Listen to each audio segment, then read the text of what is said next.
I think we are now live. There we go. Hello. Good afternoon, everybody. Thank you for joining us. I'm here live with the Popovich brothers, Alex and Nenad, and we're here to talk to them today about their experience on the Camino de Santiago, the two different routes that they did. Gentlemen, welcome. Lovely to chat with you. Thanks for having us on, Kieran. Hi, Kieran. So, you guys have both walked on the Camino de Santiago in recent times, both for kind of different reasons. But from what I've spoken to you about, you seem to have found something really special in your walking experience. So, Nenad, why don't I start with you? You walked across the whole of the Iberian Peninsula nearly, starting off in Barcelona. So, what was your motivation for starting off in Barcelona? I still haven't figured that one out yet to its fullest. But initially, I was living in Belgrade at the time, and my first thoughts were, okay, cheap tickets, start in Barcelona. But as I thought about it more and more, it was an added opportunity to really explore parts of Spain which are seldom come across, to really dig deep into you speaking the language, trying to learn it, and it really kind of throws you into a discomfort zone, because all the other Caminos are properly kind of spread out. They're very informed about how it functions. The Camino Frances, it's very popular. But once you do one of these very rare ones, you can really get to grasp of being by yourself. You have to figure things out on your own. You're staying in villages that sometimes have a population of 20 to 40 people. There are no shops. You need to take an added preparation, and it takes a lot of accountability. So that was I was pretty much trying to find a discomfort zone to throw myself into, whilst also spending time in Spain, learning the language, and kind of discovering the country in a totally different way than I previously have visited it. Okay, wow. And Alex, you did something that's maybe a little more familiar to regular walkers of the Camino. You walked in through Portugal to Santiago. Is that correct? Correct, yes. So from Porto, and I did the coastal route. And how was that in brief as an experience? It's a lovely route, and it's becoming increasingly popular. Yeah, it was. I absolutely had no idea about the route, how popular it was, that kind of stuff. But I was lucky when I walked it. It was fairly empty, so it was very easy in terms of finding accommodation and just walking without really any hassle. But the route itself it's just beautiful. The first week or so, you're walking around the coastline from Portugal to Spain, and then I think on day 8 or 9 was when we were kind of like going more inland. So a bit of jungle and forest treks, going through little towns and villages. But the best part for me was just going up the coastline, listening to the waves as you're walking. It's a beautiful experience, and I'd recommend it to everyone. There's something fairly beautiful and rhythmic about hearing the sound of crashing waves, kind of exactly your footsteps. No headphones, just listening to the waves, hearing other people, whether it's German, Dutch, Russian, whatever it is. You're just hearing other languages, listening to the waves. It's beautiful. And so I just want to bring the conversation back a little earlier. Clearly, walking has played an influence in your lives growing up and becoming the people that you are today. It's pretty clear to see from your social media presence. Both of you are active walkers, and you've decided to take that love of walking out to the world. So, Alex, can you tell me a little bit about what role walking and fitness played for you as a child growing up, and how it kind of defines you as a person now? So walking, I wouldn't say too much. I never did anything crazy walking wise. I always like to take a lot of steps and go for like hikes and that kind of stuff. But travel, I think I started traveling since I was basically a baby. And I think the more and more as I grew up, especially I think when I turned around 19 or 20, I started really loving traveling even more, meeting different people, experiencing other cultures, trying different foods, all that kind of stuff. But then the walking aspect probably came from my brother when he walked across the whole of Serbia.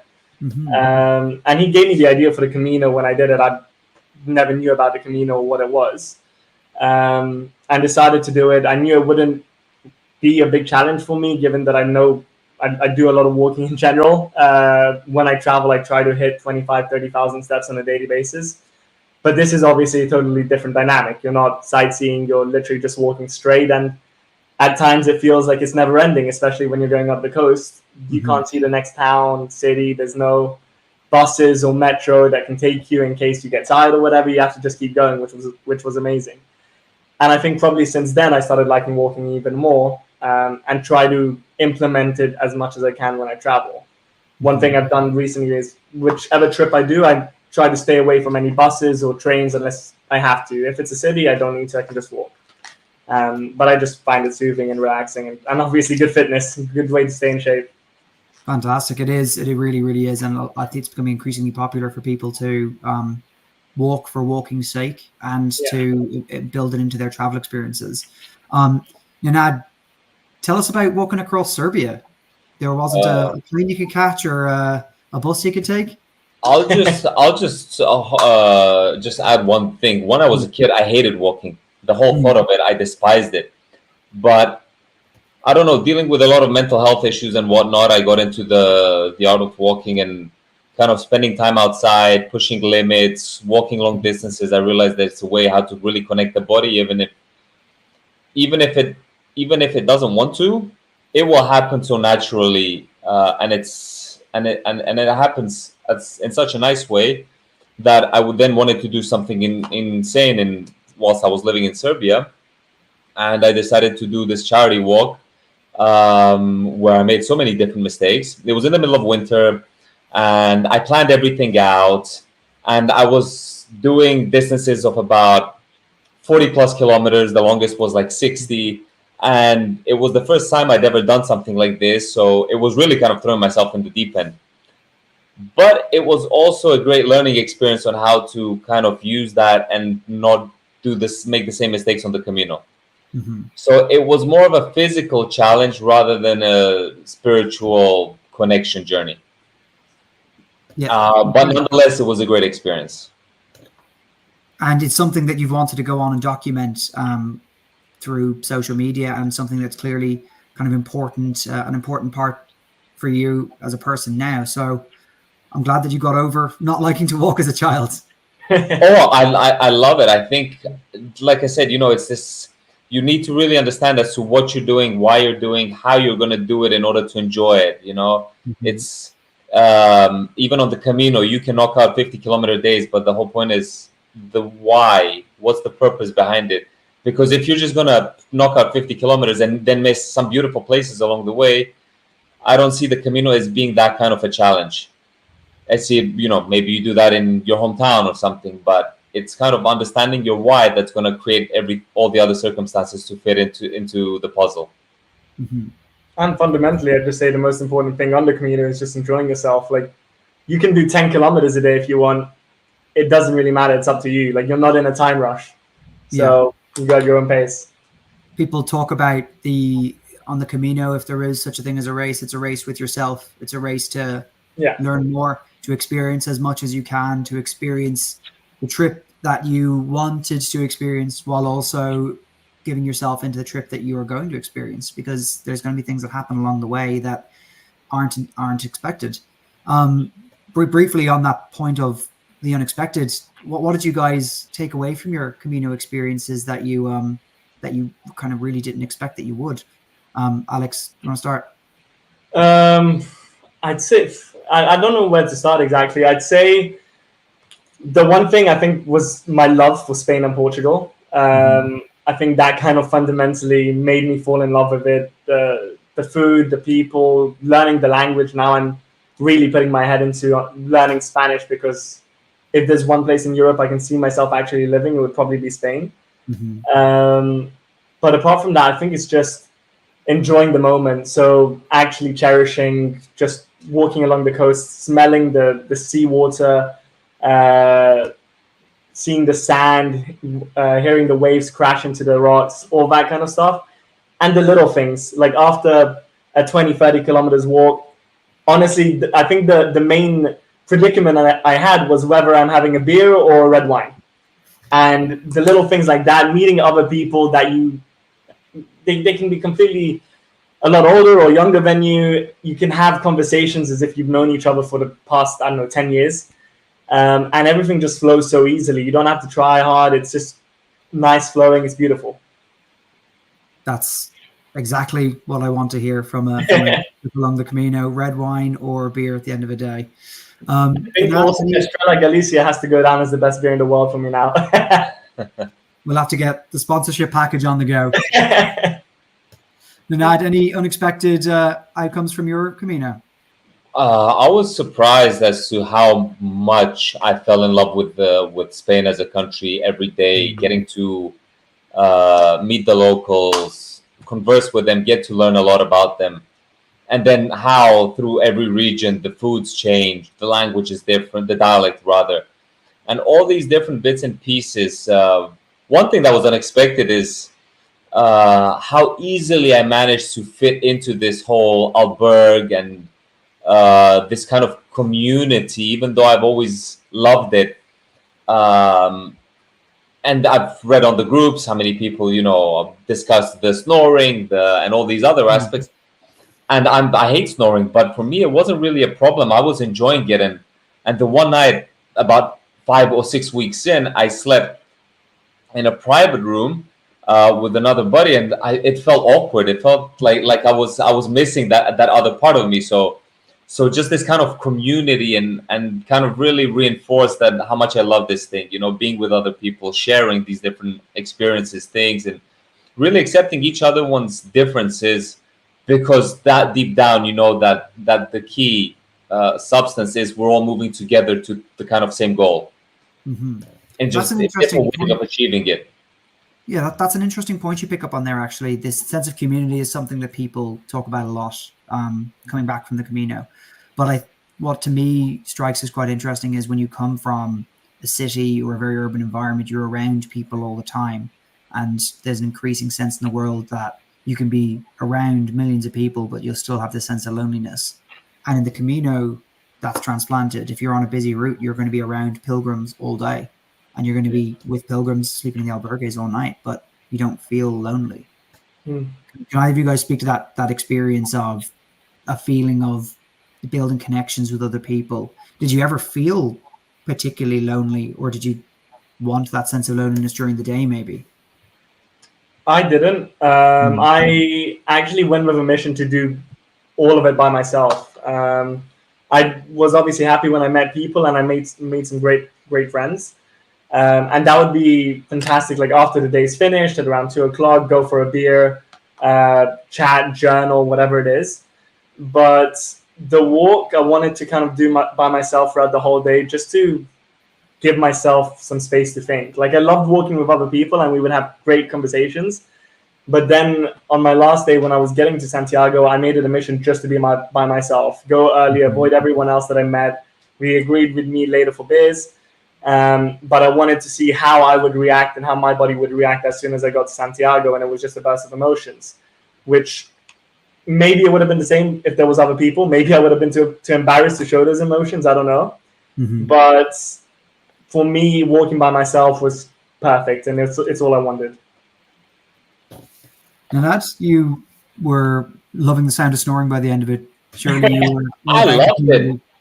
I mean, I started off in Barcelona, so I was by myself, and it was a new experience too. I don't mind being by myself, or I don't consider that being lonely per se, but it took it took a while to readjust. I hadn't walked in by myself in long distances in over 9 months, so it was kind of like remembering the things that were normal to me, but I just forgot them.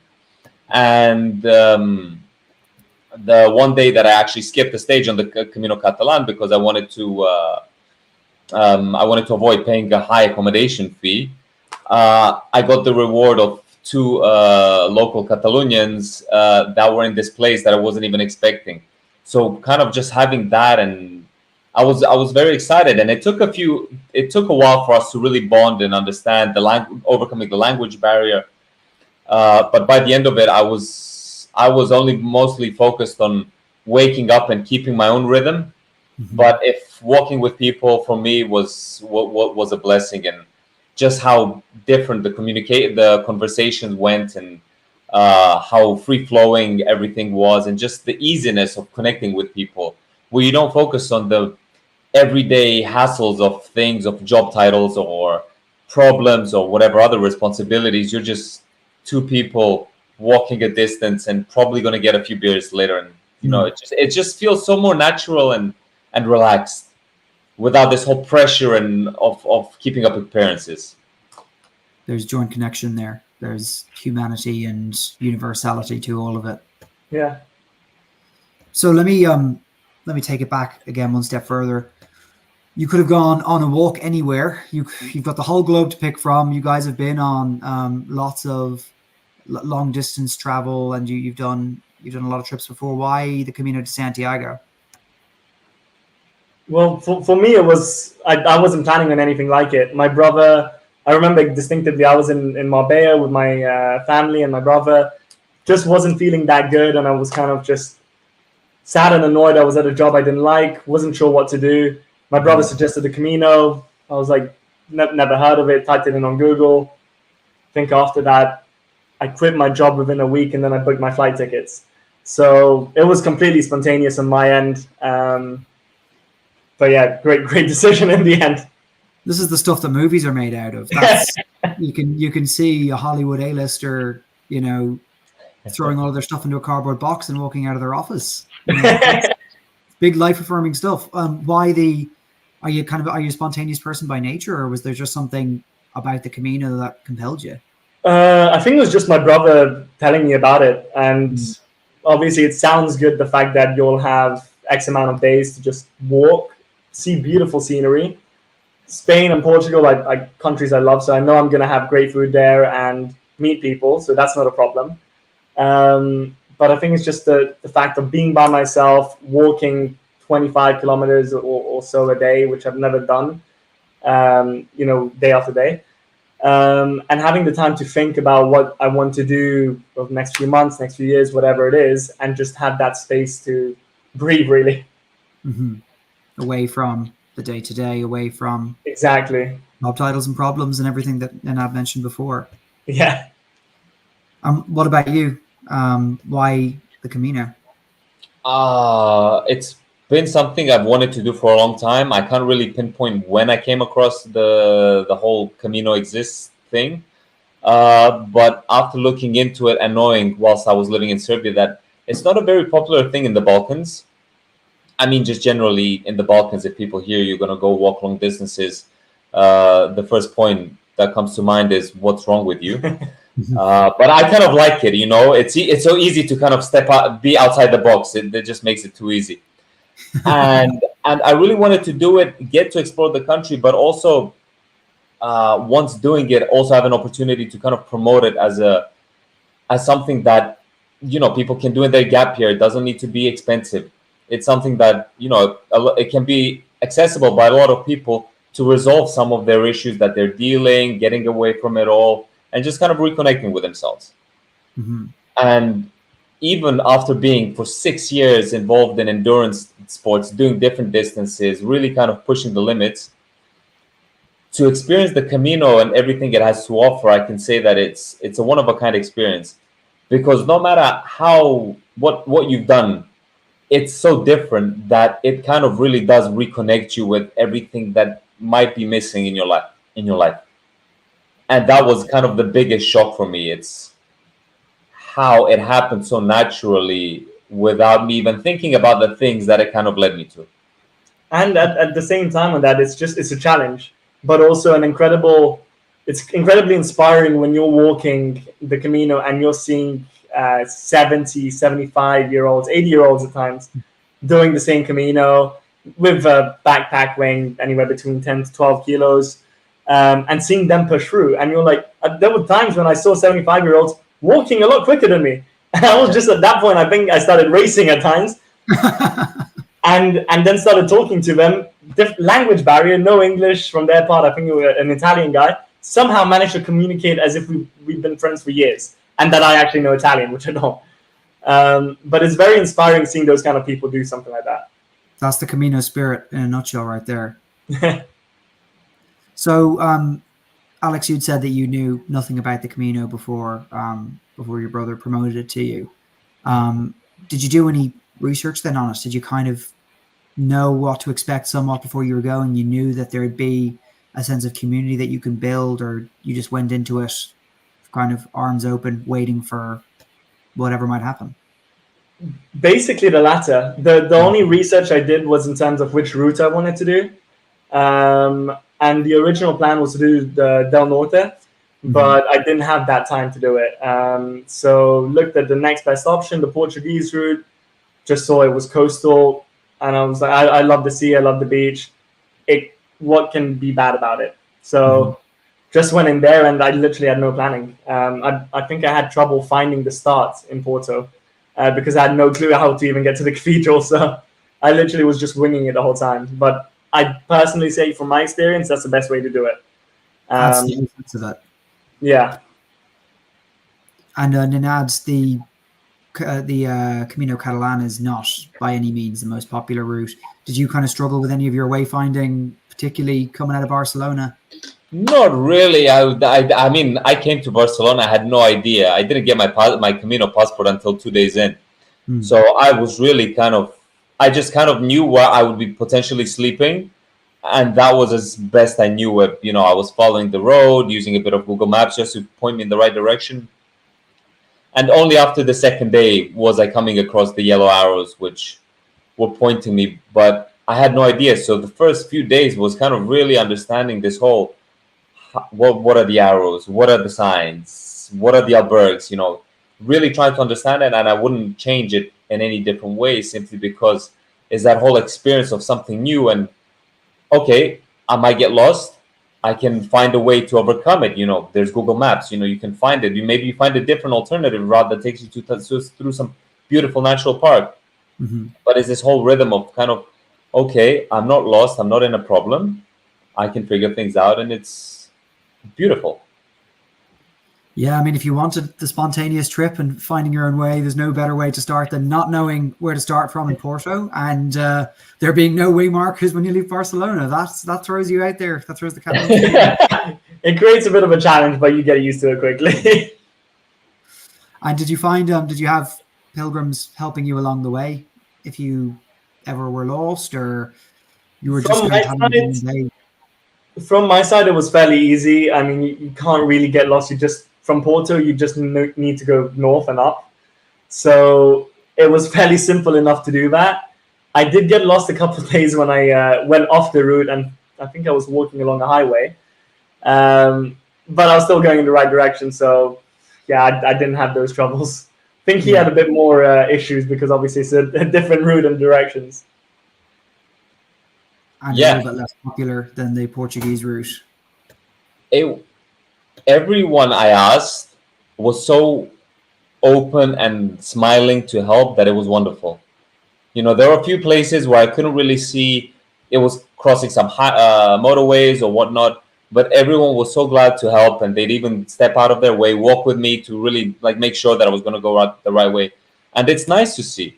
It's nice to kind of experience that the people understand the Camino, and then when people just see you with a big backpack and they tell you, "Oh, buen Camino," it's nice to kind of have this this kind of beautiful, spontaneous interaction, where it's a kind of like a mutual respect kind of thing. Yeah, well, again, it's people looking out for people completely selflessly. You know, you just want the best for everybody that's on the same path as you. You don't get that a lot in the world anymore. No, especially not in the cities. Not in the cities. So tell me a little bit, guys, about how you prepared for your Caminos. How were you building up your fitness? You guys are both, reasonably fit and active people, but did you have any sort of training plan? How did you look at packing? What were the kind of logistics of you working out your getting to and from Spain and looking at your accommodation? Give me a bit of a rundown or some advice for people who might be looking at doing it. From my side, I was just doing regular fitness training. So yeah, hitting the gym, but nothing in terms of the Camino. I didn't do long walks or walks with a backpack, any of that stuff. I was maybe obnoxious and arrogant, but I was quite confident I could do it without any practice. And in terms of planning, literally none. I just booked the flight tickets. I stayed in Porto for the first, I think, for 2 or 3 nights with my friend. and then he went back to the UK. I continued the Camino, and I was curious about accommodation and albergues, if I'll find any, because I saw some Facebook groups saying a lot of them get sold out or you have to get there really early. But I just basically kept walking until I got really tired and couldn't walk anymore or wanted to sit down. But to make sure I'm at the next destination at around 1 or 12 or 1 p.m., just to ensure I get there before check-in starts at 2 p.m. And that was basically it. I didn't know what the next city, town, or village was going to be, and just walked and wanted to hit at least 25K for the first week. And then once I find something, maybe I'll sit down, maybe I won't. Depends on how far the next one is, but depends on the timing as well. I just free-rided it, to be fair. Okay, very good. And Nenad, any addition to that, or you were also playing it by ear? I went on the Camino fat, actually. I had no training. I was relying on just the rhythm of things that I used to be in, and one of the side goals was actually to drop a lot of the weight along the way, which I did, but didn't do any training. It took a while to readjust, and also I forgot what it's like to carry about 15 kilos on my back. So that was a nice kind of Camino slap in the face. But also, but for example, I've never had shin splints in my life, and I got them twice, starting about 5 weeks into the Camino, if not maybe 6. So that was an interesting challenge to deal with. But as it says, it probably came out of nowhere for some purpose to teach me a lesson of some sort. So it was there. I didn't take any rest days, and I just kind of used my previous experience to overcome it, and it was interesting. And maybe just for next time is a few training days before you head out on a walk. Oh, absolutely. but just on that note, if there's an issue you have with your backpack, or you might get lost, or you're unsure where to go next, the best thing to do is just ask. Like I asked how to start the Camino, where the cathedral was. After, I think, day 2, my traps were absolutely killing me from the backpack. Asked this couple that were in their late 70s. He adjusted it for me, showed me how to do it. And, I mean, if I didn't meet him, I probably would have had a lot tougher time. But just asking people for directions where to go, or help with their backpack, or if you have injury blisters, maybe someone has the alcohol spray or whatever it is. Just asking makes it a million times better. Where everyone's there together, everyone's suffering the same amount or in the same kinds of things, so sharing the suffering and sharing the joy, right? Yeah, everyone wants to help each other. Like it's also a success if you're walking with someone, they finish it, you guys can celebrate together. It's all, as much as it was individual at times for me, I love the team successes, let's say, we had with the other people that I met, that some people were struggling but then made it towards the end, and then we met up in Santiago, whatever it is. Just seeing other people succeed, really, I think that brought a new light to me in terms of how nice that kind of feeling is. And I'd also just like to add one thing quickly, is that even if you don't ask, people will offer themselves and their expertise to you. And I think that's kind of one of the beautiful things of this. We're sharing everything. We're here to help. We're not here to, kind of one-up each other. But if someone knows you have a problem, they'll offer there may be some ointment, some cream, some blisters, some what's it called, the blister plasters, band-aids. Everyone's offering these things, and I think that's the beauty of it. The amount of times I've offered to people and the amount of times other people offered to me, and it's this kind of pass it forward mentality and philosophy, which doesn't really exist in everyday life because we're so consumed up with other things. But when you're so liberated, people focus on the beautiful. And it just goes across the board of this whole, let's include everyone and we're here together. We're not, it's not a competition. It's a kind of progressive movement. We're all here on our own journey, and they're similar but not the same. We all want to get to a good place. And on the getting to a good place, can you guys quickly talk to me about the feeling of arriving in Santiago de Compostela at the end of your trip, seeing the cathedral? How did that make you feel? I don't think I can explain it well enough. But like I said, I wanted to come to Santiago, to the cathedral by myself, and as I got there, obviously there was a lot of people as well arriving, and you could see people laughing, crying, smiling, all types of different emotions. And I think it kind of hit me after, I don't know, a good few minutes of just staring at it. Started getting emotional, started crying, but it felt like almost a release from, I don't know, other things that have happened and everything, and it just felt so good. Especially if you've seen the Way movie with Martin Sheen. So going into the cathedral and seeing how the what do you call it, the chambers that like kind of like fall, and it's like a wrecking ball of some sort. The Botta Fumero. Yeah, that's the one. Yeah. So seeing that and going into the cathedral, I don't know, it just was as if something was going through my body and felt so nice and soothing. But after that, I decided to see some friends. We had a few drinks, and I just told them, I'm going to come back in a couple hours. I'll see you guys in a bit. I just went to buy a couple beers, sit in front of the cathedral, and just stare at it, see the people that are coming in, crying, laughing, taking pictures, all that kind of stuff, and just kind of people watching. So I had a lot of emotions going through me. It was beautiful. And I think that was one of the main things that made it worth it.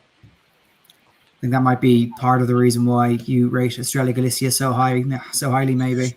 Exactly. For me, it was different. I wasn't really expecting to be emotional in any way. But when we just got there, because I came into Santiago with a huge group that we were walking together. It's kind of this family that of different people from all over the world that just kind of came together, and we had such a strong knit community that I was recording myself and I could feel the emotions. So I knew that something was about to come out, and we all kind of broke down into tears. And for me, I don't think it was so much the cathedral, but just this whole end on days overwhelm of emotions, of love that we had for each other, the support and all of this, that it was kind of like a good release. And sitting together outside the cathedral, bonding with each other. A few of us, because the albergue is about 4 kilometers before Santiago, the cathedral rather, we actually chose to spend the night rough on the streets of Santiago, because it was this kind of like family bonding experience, even though I was walking the next day.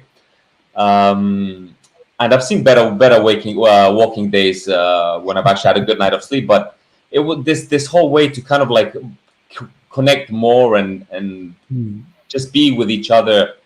It was an amazing experience. And I still have yet to go into the cathedral as well. So that's still on the to-do list. You don't get much more connected to a city than by sleeping on its streets. No, you do not. So listen, I've got the one big question for you guys. People go on the Camino searching for something, and that can be searching for meaning in their own life. It could be searching for forgiveness, searching for joy, searching for new answers. Did you find what you were looking for?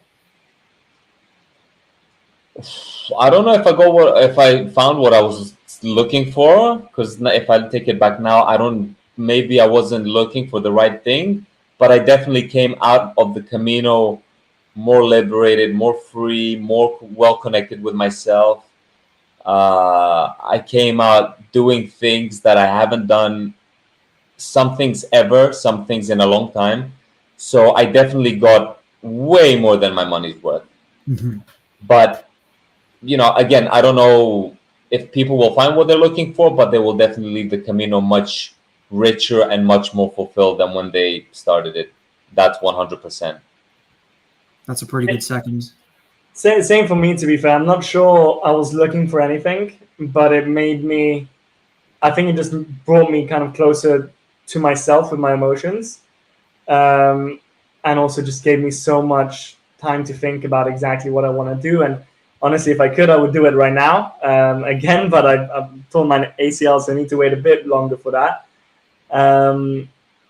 But yeah, that's kind of what I was also asking other people that I was meeting along the way, kind of like, what is your reason? And not as many people have, let's say, a reason as you might expect.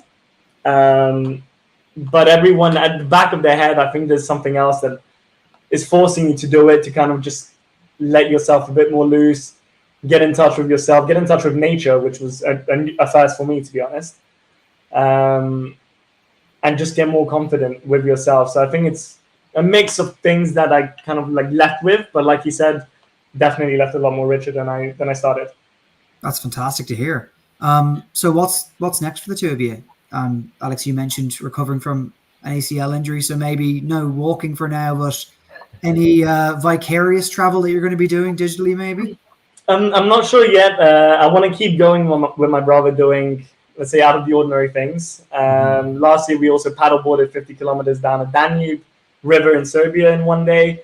I think we need to put a plan in terms of what's next. Obviously, it depends highly on me in terms of what I can and cannot do. But I see myself going a lot more frequently now to Spain, potentially even setting up a base there, or Southeast Asia, and doing adventures over there. But South America is really top. I've never been in that part of the world, and would like to see what it has to offer. Okay, so all still to play for. And Yeah. You're going to be walking across another country anytime soon? I don't think so. I'm one of the people that doesn't really like to spend time at home, but then after I do something like this, it gives me the luxury to kind of like take some downtime. And I'm focusing on writing my book about the Camino. I really want to kind of put into perspective my whole journey, as well as writing a book about people from the Camino. And I think that's where I want to invest a lot more energy, because I really want to talk about the differences of people, and especially as my background is somewhat in psychology as well, really touching up on the beauty of the differences, the similarities, and how we can really connect and help each other to grow. So I think that's in plan for now. But walking across another country, yeah, that's definitely in the plans. Just don't know when yet. Yeah. I mean, we have we have agreed that we want to do the Camino del Norte together. That's on top of my list because of the coast. So we'll definitely be doing that. Who knows? Maybe, probably not this year. I don't think I'll be able to, but next year. Fantastic. Well, you know where we are if you need help getting your way along the Del Norte. It is a beautiful, beautiful route, and San Sebastian, Bilbao, Santander are meant to be spectacular. So I'm sure you'll absolutely have a great time there with or without us.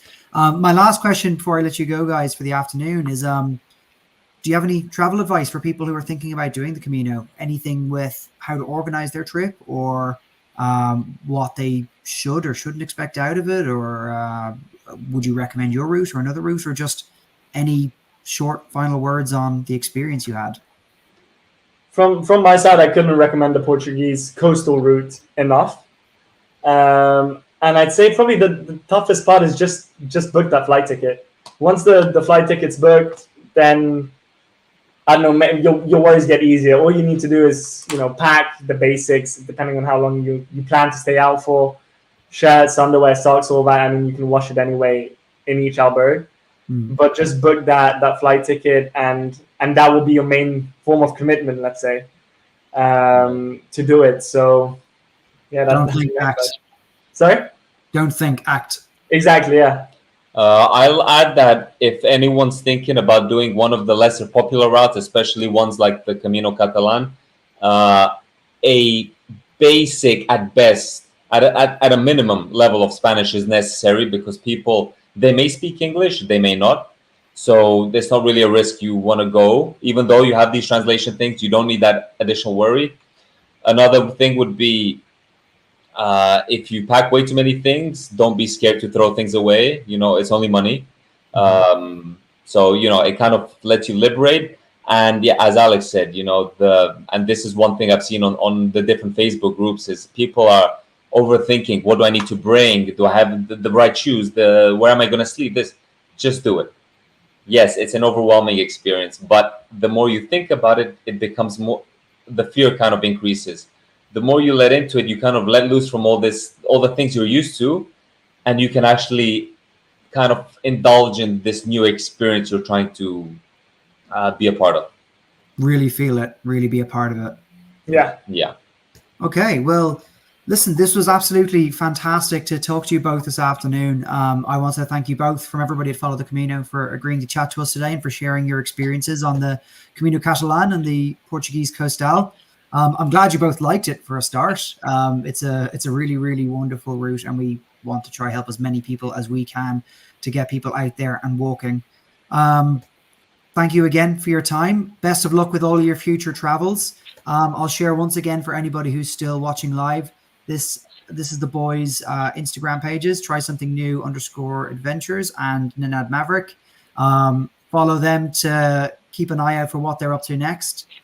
Whether they're walking across countries, traveling down the Danube, or I don't know, maybe something a little more relaxed next time. Who knows? But there's their Instagram handles if you want to follow them and see what they're doing. So from us at Follow the Camino, thank you very much again, and have a great day, guys. Thanks so much for having us, Kieran, and I'm looking forward to the next one. Absolutely, that's brilliant. All right, thank you, guys. Thanks, Kieran. Take care. Thank you, Kieran. Bye. Now.